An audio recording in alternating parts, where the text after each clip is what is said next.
Shalom, shalom les affranchis. Shalom peuple de Dieu.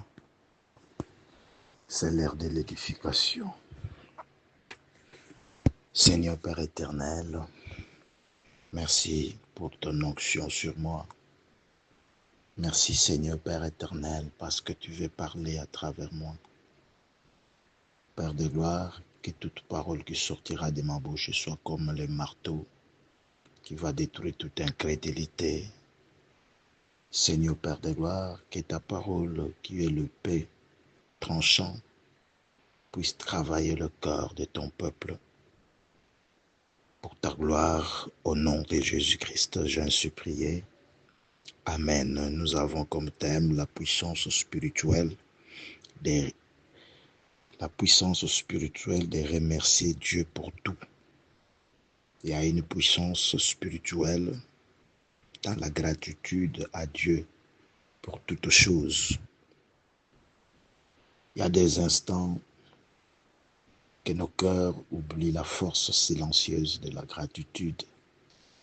Nous passons à côté de ce que Dieu a déjà accompli dans nos vies. Lorsque tu remercies Dieu, tu auras la paix au milieu des troubles. Quand tu choisis la gratitude au milieu des larmes, le ciel s'ouvre. Quelque chose change dans l'invisible. Souvent, nous passons à côté de ce que Dieu a déjà accompli. L'homme souvent oublie ce que Dieu a déjà fait. Nous oublions ce que déjà Dieu a fait et nous sommes là pour attendre d'autres choses. Oui, c'est bien d'attendre d'autres choses, mais nous devons aussi être reconnaissants de tout ce que déjà Dieu a fait dans nos vies. C'est ça la gratitude, avoir un cœur reconnaissant. Dieu aime la gratitude, Dieu aime la reconnaissance. C'est pourquoi dans 2 Thessaloniciens, chapitre 5. Thessaloniciens, chapitre 5, verset 18, la Bible nous dit ceci. Rendez grâce en toutes choses, car c'est à votre égard la volonté de Dieu en Jésus-Christ. Rendez grâce à Dieu en toutes choses. Remercier, ce n'est pas une réaction, mais c'est un acte de foi. Dire à Dieu, je te fais confiance, même je ne vois pas encore ce que j'attends. Lorsque Noé fit sorti de l'arche, son premier geste était de bâtir l'autel pour remercier Dieu. Même Jésus, avant de multiplier le pain, il leva les yeux au ciel et rendit grâce à Dieu. Dans le monde moderne, beaucoup ont oublié cette puissance spirituelle. Nous prions, nous recevons des réponses, mais nous oublions facilement. Un cœur reconnaissant se souvient et il ne doute pas. Il se souvient. La reconnaissance, c'est un chemin que nous devons emprunter, mon frère, ma soeur. Remercier, ne pas ignorer la tempête ou la souffrance, c'est dire que Dieu est plus que la tempête. La reconnaissance précède la manifestation. C'est que tu dois savoir, mon frère, ma soeur, la gratitude est une arme spirituelle invisible. Lorsque tu remercies Dieu dans le monde spirituel, a des sens, ça veut dire ce que tu ressens est moins que ce que tu déclares. Lorsque tu choisis de remercier Dieu au milieu des souffrances et des larmes, est un acte de guerre dans les camps adverses. Parce que le diable attend tes plaintes, tes larmes, tes doutes, ce que tu ne comprends pas. Lorsque tu lèves les yeux pour remercier Dieu, tu frappes l'ennemi. Nous voyons le roi Josaphat. Josaphat avait vite compris que la gratitude est une arme. Lorsqu'il était attaqué par les trois rois, nous avons vu dans 2 Chroniques, nous voyons dans la Bible, dans 2 Chroniques 20, 21 à 22, comment est-ce que Josaphat avait changé l'organisation. Il a mis des chantres devant. Qu'est-ce qu'il chantait? Il disait, louez l'Éternel car sa miséricorde dira toujours. Est-ce qu'au milieu des combats, tu ne peux pas mettre la gratitude avant et louer Dieu au milieu des combats? C'est au milieu des combats que Josaphat avait commencé à louer Dieu. Et nous avons vu la réponse qu'il y a eu confusion du camp adverse de l'autre côté. Alors, si nous voulons que Dieu puisse combattre pour nous, au milieu des combats, au lieu de s'inquiéter, nous devons commencer à louer Dieu. Parce qu'il y a des batailles que tu ne gagneras pas en criant ou en priant, mais avec un cœur plein de louanges ou de gratitude. Dieu viendra et fera quelque chose. Un merci proclamé dans la guerre dérange le monde de l'ennemi ou dérange les cas adverses. La gratitude est un chemin qui amène à la victoire. Si tu veux désarmer l'ennemi, remercie le Seigneur au moment difficile. C'est-à-dire remercier le Seigneur là où tu devrais pleurer. Dieu s'élève dans le cœur reconnaissant. Dieu se révèle, dans le cœur reconnaissant. Jésus-Christ a guéri les 10 lépreux. Une seule personne était retournée pour remercier le Seigneur.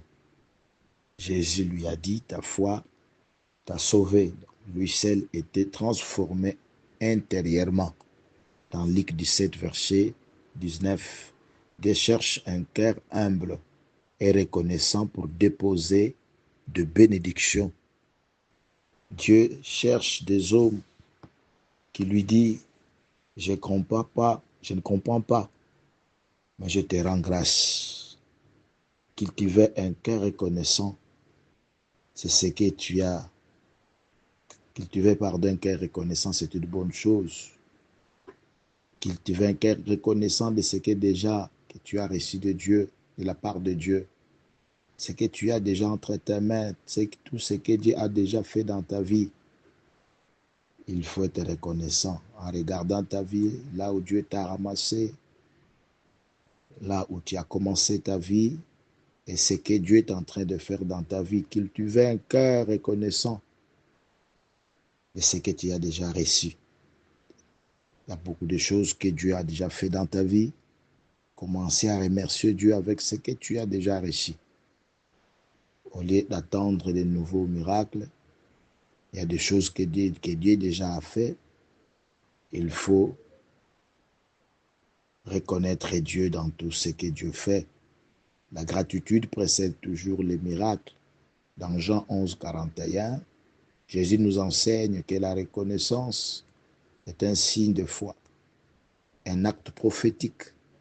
Avant de ressusciter Lazare, Jésus devait commencer d'abord par remercier Dieu. La gratitude, c'est la foi qui parle avant de voir. Beaucoup attendent d'abord de voir les miracles avant d'être reconnaissants. Or, il faut commencer par être reconnaissant. Avec un corps reconnaissant, Dieu va déposer de bénédictions dans ce cœur. Les miracles suivent toujours ceux qui louent Dieu, même sans voir, ceux qui proclament le bienfait de Dieu. La gratitude brise la peur et de l'amertume. Remercier Dieu même dans le mal ou dans la souffrance, c'est refuser d'avoir le mal s'enraciner en toi. Je ne laisserai pas mon âme être déformée de ce que je vois. C'est pourquoi dans Actes 16, 25, Paul et Silas, malgré les fouets qu'ils avaient reçus, malgré la prison, ils ont choisi de louer Dieu au milieu de la souffrance. Lorsque la gratitude devient ton identité, elle désarme la peur. Cette peur qui te dit que Dieu t'a oublié. La reconnaissance attire la grâce. Lorsque Dieu voit un cœur reconnaissant, il y trouve un lieu pour déposer la grâce. C'est pourquoi Dieu appela David l'homme selon son cœur. Pourquoi? Dans des cavernes au milieu de souffrances, David faisait que louer. Il louait Dieu. Lui qui était fugitif, lui qui fouillait le roi Saoul, mais en fouillant, en souffrant, dans la famine, dans la souffrance, il faisait que louer Dieu. C'est pourquoi Dieu devait l'appeler l'homme selon mon cœur. Beaucoup prient pour la faveur, mais ils murmurent en coulisses. Au lieu de louer, et ils ont choisi de murmurer, de regarder que ta souffrance, ta maladie qui dure, qui persiste. Or, Dieu attend la louange, la gratitude. Si tu veux vivre un ciel ouvert, ouvre ton cœur à la gratitude. Le remerciement est un acte de reconnaissance. Dieu n'arrose pas un cœur plein de gratitude. Jésus lui-même était reconnaissant. Les anges les chantent à la gloire de Dieu. Les anges au ciel commençaient à rendre grâce à Dieu là où tu es de ce que tu as. Il t'empêche de plonger dans l'orgueil. David, malgré ses fautes, il écrit des psaumes. Comme je venais de le dire, c'est par la quantité, ce n'est pas seulement la quantité de tes prières qui attire la grâce, mais la profondeur de ta gratitude. Nous voyons dans 2 Chroniques 32, 25, Ézéchias n'avait pas reconnu les miracles de Dieu. La gratitude t'apprend de voir l'invisible, il transforme ton regard. C'est comme Job 1, 21 qui remercie Dieu au milieu de la souffrance. Après l'épreuve, il a choisi de louer Dieu, de remercier Dieu, au lieu de s'inquiéter, au lieu de pleurer, au lieu d'injurier Dieu. Remercier Dieu sans voir. Il dit à Dieu, je sais que tu es là, je sais que tu travailles, je sais que je ne suis pas seul. Mon frère, ma soeur, choisissez la gratitude au lieu de murmure. Même au milieu de la souffrance, même au milieu de ça ne va pas. Soyez reconnaissants. Louez Dieu en tout temps. Votre frère, Papa Frédéric depuis Matadi. Que Dieu vous bénisse. Amen.